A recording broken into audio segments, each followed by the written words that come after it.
How are you all?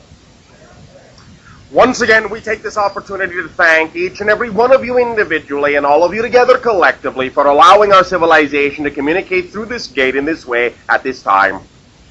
Each and every time you afford us the opportunity to interact with your civilization. It is a great gift to us that allows us to experience through each and every one of your unique selves that many more facets of the multidimensional crystal of all that is.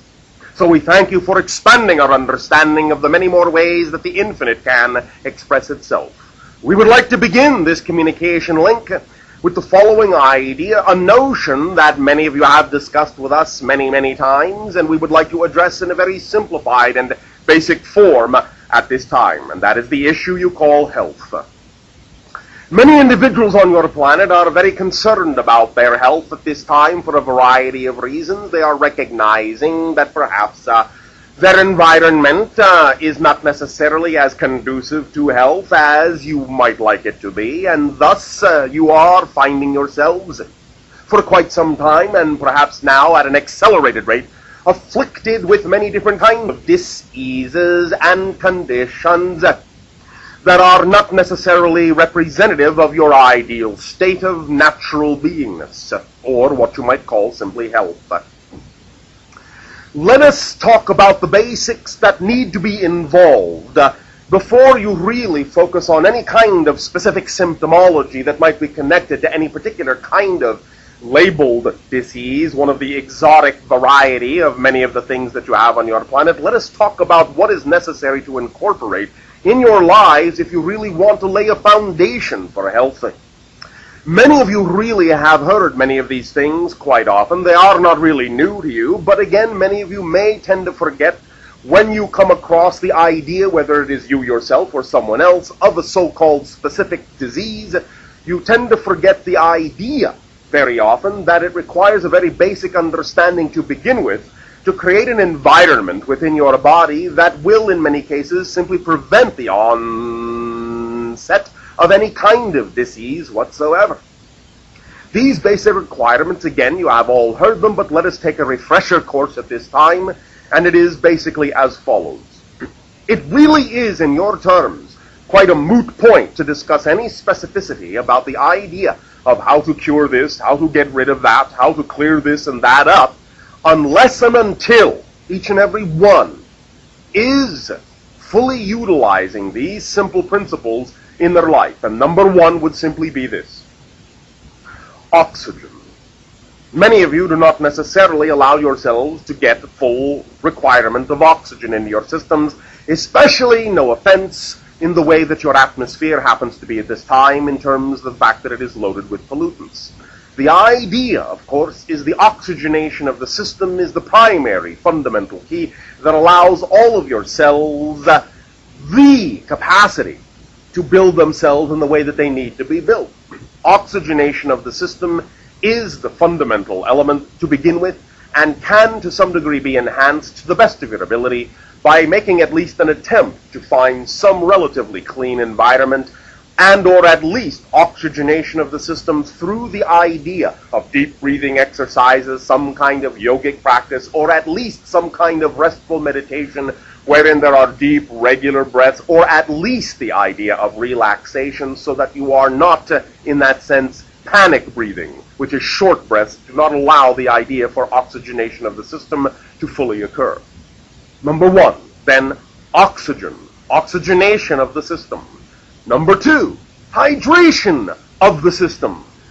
Do you have enough water? You are, as physiological beings, mostly water, yet many of you will ingest many things that will actually divest you of the hydration of your system, dehydrate you. And as many of you are beginning to understand, many of the so-called symptomologies that you might begin to attribute to many exotic diseases are actually nothing more than the symptoms of dehydration. In the sense, then, that your body is similar, in a sense, by analogy to a battery. If you do not have proper hydration, not enough water, then your cells, in that sense, can burn out, short out. You can become, in that sense, dry, like a battery, and cease to function, cease to become electrically conductive.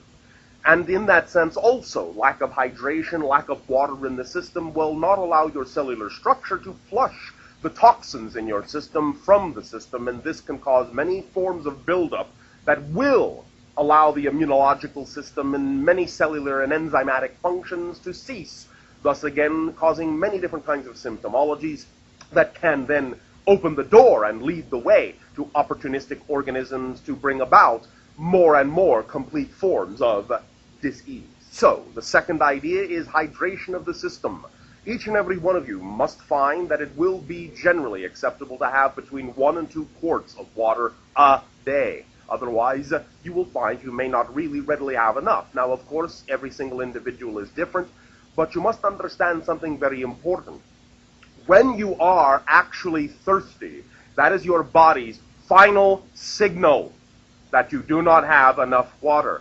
If you had proper hydration, you would rarely ever be thirsty. So use that as a marker. Number 3, you have heard this, of course, many times, and again, it is of paramount importance and is not to be taken lightly. Exercise. Movement.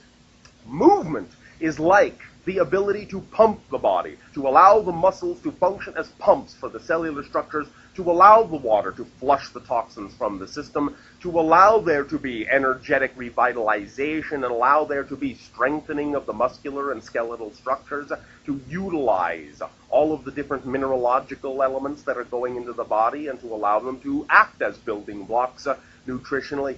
Exercise and movement also in that sense will be representative of being active, of being energetic, of flowing energy through rather than allowing it to sit around and build up and convert itself into mass. In that sense, what you would call waiting to move. In that sense, in your language, then, the analogy of simply putting on weight because you are waiting to do something. The idea, then, is to understand that oxygen and hydration and movement are critical. Also, then, very important, number 4, the reduction of stress in the system. Again, many of the so-called symptoms that many of you attribute to the beginnings of disease are simply nothing more than the side effects of undue stress in your lives. We would highly and strongly recommend that you find any way, shape, and form to reduce the stress in your lives, and if that means letting go of those things such as work situations and so forth that you know in your heart of hearts do not serve you, I would recommend that you do so. Or at least use your imagination to find a way to convert that situation into something more exciting, more enjoyable, more relaxing for you. Reduction of stress is of paramount importance in your society. Number 5, the actual attempt at elimination of whatever toxins may already be in the system, removal of the toxins from the environment you are in, removal of the toxins, cleansing of the system for the buildup of toxins that may already be in the body is also of critical importance, and there are many different kinds of cleansing rituals that one can take advantage of to allow the system of the body to be cleansed out from the buildup that may have occurred over time, and to allow yourself to remove from the body many different kinds of heavy metal poisonings, and to allow yourself to pay attention to what it is you put in your body in terms of the pesticides and the heavy metal toxicity that may exist side by side with many of your foodstuffs. So removal of the toxins from the system is also of paramount importance. Number 6, the idea also of lightening up your diet in many ways, especially in that in your society you have many different kinds of hormone imbalances and toxic substances that have been injected and added to many of your foodstuff. Lightening up your diet will at the very least assist your body by the ingestion of more and more foodstuffs that contain higher amounts of water, such again as the vegetable foodstuffs in that sense, that are mostly water, just like your body, and eaten in raw, fresh state as organic as possible, will also be of great assistance in lightening up your energy and allowing for cleansing of the system. Some small amounts for certain individuals, again, where necessary, of protein, perhaps even in meat form, is acceptable from time to time, but we would suggest that you do not overdo it, especially in the day and age on your planet where you will find that many of the protein meat substances on your planet, as we have said, are heavily laden with all sorts of toxins. Be very cautious about that idea. And also understand that as you do accelerate your energy, as you do accelerate your systems, it will be less often that you will need such support, and you will find yourself being highly energized by less and less and less. And the more natural your food is, in that sense, the more capable it is of giving you, of delivering the nutrients that you need and energizing the system so that you actually need less food.